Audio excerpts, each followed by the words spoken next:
يا مساء الفل، السلام عليكم ورحمة الله وبركاته. أخباركم إيه؟ يا رب تكونوا بكل صحة وخير وسعادة. النهاردة هنتكلم عن جهاز من شركة أنا بحبها، لأنها شركة بتحب تدي سيكا كده تحف فنية، يعني تديك موبايلات فيها تاتش جمالي. شركة فيفو، واللي متابعني من زمان عارف ان انا بحب موبايلات فيفو علشان الموبايلات دي تعتبر من الموبايلات القوية اللي بتديك شكل شيك. موبايل بسيط، يعني حلاوته ببساطته. موبايلات فيفو حلاوتها ببساطتها. ده ازاي؟ تعالى اقول لك ليه حلاوه الموبايل في بساطته. يلا بينا نبدا الفيديو، بس قبل ما نبدا ما تنساش اللايك والشير والسبسكرايب وفعل زرار الجرس، وتابعني انستجرام وتيك توك علشان في حاجات وريلز وشورتس بتنزل على اليوتيوب قويه جدا، ما تفوتهاش وفيها حاجات جديده. ويلا بينا. سلسله الفي من فيفو هي السلسله المدلعه زي ما بيقولوا، السلسله اللي بتيجي بمواصفات كتير قوي من الفلاج شيب، وبشكل بسيط يقترب من الفئة المتوسطة العليا. فالموبايل اللي معانا النهاردة هو يعتبر الموبايل الفلاج شيب بتاع الفئة المتوسطة العليا عندهم، اللي هو سلسلة في 27. يمكن من اول الفي 17 وانا بجرب سلسله الفي، والسلسله دي فعلا من الموبايلات القويه اللي مش هتخذلك. يعني اللي معاه موبايل في 17 اللي نازل من 3 سنين هتلاقيه مديله اداء قوي جدا وشغال معاه زي الفل.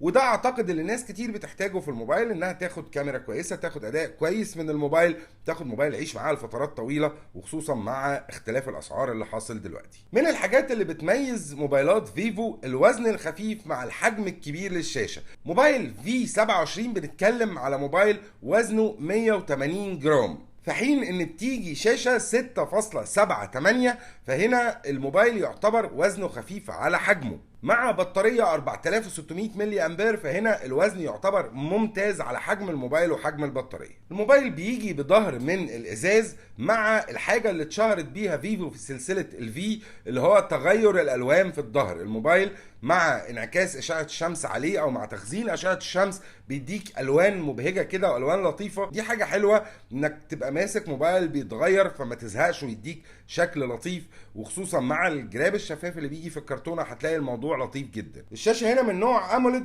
1 بليون كلر، 120 هرتز ريفريش ريت مع اتش دي ار 10 بلس، وزي ما قلنا حجم الشاشه هو 6.78. شاشه طبعا فول اتش دي بلس، وبتيجي 388 بكسل في البوصه الواحده. الموبايل بيجي باندرويد 13 مع واجهه فيفو فان تاتش 13، اللي هي تعتبر واجهه من اخف الواجهات اللي ممكن يعني تتعامل معاها في حياتك. واجهه لطيفه سريع جدا، فيها شكل فتحه الجهاز، تقدر تغير شكل الترانزيشن بتاع التحويل جوه المنيو، تقدر تلعب في كل حاجه في الموبايل، في الفونت، في كل اللوجوز، كل الايكونز، في كل حاجه. وفي نفس الوقت واجهه سلسه جدا وخفيفه جدا. وده اللي انا كنت بقوله لك في اول الفيديو، ان موبايلات فيفو حلاوتها او قيمتها في بساطتها، بتديك كل حاجه مع حاجه سلسه وبسيطه جدا. حاجه كمان ودي تعتبر من الحاجات اللطيفه جدا في التصميم، ان الشاشه هنا ايدج. الموبايل جاي بشاشه ايدج اللي بتديك قيمه في الاستخدام. مع الاموليد هتحس انك ماسك موبايل اغلى من ثمنه، موبايل شياكه، وموبايل يعني بصراحه شكله قيم جدا. لانك لما تيجي تبص على الظهر في التصميم هتلاقي العدسات الصريحه اللي جايه في الظهر بثلاث عدسات كده جوه فريم كبير، مع الرنج بتاعت الفلاش، مديه شكل جميل جدا. خصوصا كمان ان الشاشه هنا مدياك بيزلز صغيره قوي، مع الاو نوتش اللي جاي في الكاميرا حجمه صغير جدا، ففعلا انت مستمتع بحجم الشاشه كامله مع الايدج. فعلا الموبايل شكله فخم جدا. نيجي هنا للمعالج اللي هو ميديا تك دايمنستي 7200، معالج 4 نانومتر، اداؤه قوي جدا، اداء معالج فلاج شيب سواء في الالعاب او في اي حاجه. العب الالعاب على اعلى اعدادات، هتلاقي مع السوفت وير مع تظبيطه المعالج الموبايل حرفيا بيشتغل معاك كويس جدا. مع الجيم مود اللي اوريدي شغال في فيفو بشكل كويس قوي من زمان الكلام ده، وهم عندهم الجيم مود بيقلل حاجات وبيقلل بيرفورمانس معينه علشان وانت بتلعب تقدر تاخد اعلى تجربه العاب. فعلا الموبايل للناس الجيمر هيعتبر من الموبايلات القويه اللي تقدر ترشحها وانت مطمن لو عاوز موبايل للجيمرز. الموبايل بيجي بنسخه 8 جيجا رام مع 256 جيجا ذاكره، ومش هتقدر تضيف له كارت ذاكره، بس ال 256 اعتقد كافيه لناس كتير. انا واحد من الناس بتبقى كافيه بالنسبه لي فطبعا هنا مش هتحتاج لكارت ذاكره قوي ولا هتقدر تضيفه مكان شريحه تانية. فال 256 هيكونوا اعتقد كافيين، او هتقدر تستخدم اكسترنال بقى او ذاكره خارجيه. نيجي بقى لنقطه عبقريه جدا، وهي ان الكاميرا 50 ميجا بكسل. بس هنا العبقريه مش في انها الكاميرا الخلفيه، الكاميرا الخلفيه 50 ميجا بكسل والسيلفي 50 ميجا بكسل. فده بالنسبه للناس اللي بتحب التصوير هيبقى حاجه عبقريه جدا، انك بتتصور بالكاميرا الاماميه كانك بتتصور بالكاميرا الخلفيه. يمكن طبعا الكاميرا الخلفيه هتديك اداء افضل سنه عشان فتحه العدسه ال 1.9، ولكن ده في التصوير الليلي. لكن لو انت بتاخد فيديوهات او حاجات للسوشيال ميديا هيكون اداء الكاميرا الاماميه بالنسبه لك مبهر جدا. الكاميرا الثانيه هنا 8 ميجا بكسل ودي علشان الالترا وايد، والكاميرا الثالثه 2 ميجا بكسل ودي علشان الماكرو. والموبايل هنا بيصور 4K لحد 60 فريم في الثانيه سواء في الكاميرا الاماميه او الخلفيه. ودي نقطه قويه جدا، ان انت هنا بتتعامل بكاميرا السيلفي على انها كاميرا خلفيه. فطبعا الناس اللي بتعمل محتوى، الناس اللي بتحب التصوير او اللي التصوير بالنسبه لها حاجات او حاجه مهمه جدا، ان الكاميرا الاماميه تبقى هي نفس الكاميرا الخلفيه. اداء الموبايل في الصور فعلا مديك اداء محترم، سواء في الاستخدام في اضاءة النهار، في الدايناميك رينج، في تشبع الالوان، في الشكل، في التفاصيل، في البورتري، مديك اداء كويس جدا في كل حاجة. وفي التصوير الليلي هنا العدسة ال 50 ميجا بكسل الخلفية قادرة تديك صور بشكل حلو وواضح وتفاصيل كويسة جدا. فعلا الموبايل يعتبر من الموبايلات القوية جدا في الكاميرات. اقدر اقول لك هنا ان نقطة من نقط القوة الرئيسية، بصراحة الموبايل فيه مميزات كتير ولكن نقطة قوية جدا فيه وهي الكاميرات. طبعا موبايلات فيفو لناس كتير بتبقى عارفة ان هي بتيجي بمونو سبيكر، ولكن هنا الموبايل مختلف وجاي بسبيكر عالي جدا. وبصراحة حتى المونو سبيكر عندهم بيبقى صوته نقي وواضح جدا، يعني بصراحة بيبقى أداؤه أحسن من موبايلات ديوال سبيكر لما بتكون حتة كده فاتحين حتة فوق، أو الموبايلات اللي بتيجي بس لمجرد ان يتقال عليها ديوال سبيكر.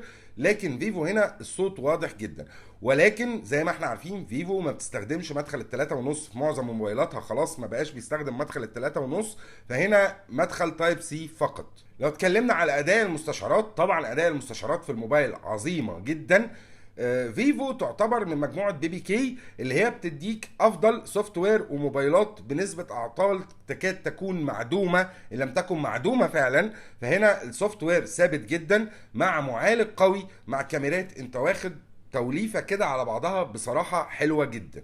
نيجي للبصمه اللي تحت الشاشه اللي هنا بتقدر طبعا تغير اشكالها وتلعب فيها بشكل كبير.